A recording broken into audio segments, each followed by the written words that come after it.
Okay, तो ये है एप्पल विज़न प्रो। इसके बॉक्स को हम खोलने की कोशिश करते हैं।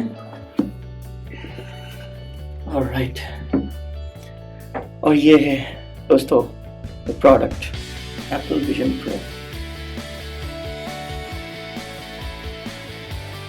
काफ़ी खूबसूरत डिज़ाइन है, फ्यूचरिस्टिक डिज़ाइन है, और ज़ाहिर-सी बात है कि इतना हाई प्राइस पॉइंट है तो एप्पल ने डिज़ाइन में काफ़ी टाइम स्पेंड किया है उसे परफेक्ट करने के लिए, क्योंकि ये एप्पल के प्रीमियम प्रोडक्ट्स का लाइनअप बनेगा।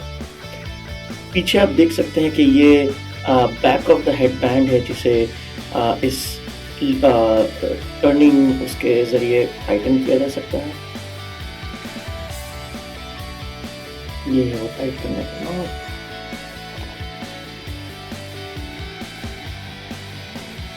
और ये है एप्पल विज़न प्रो का फ्रंटल व्यू।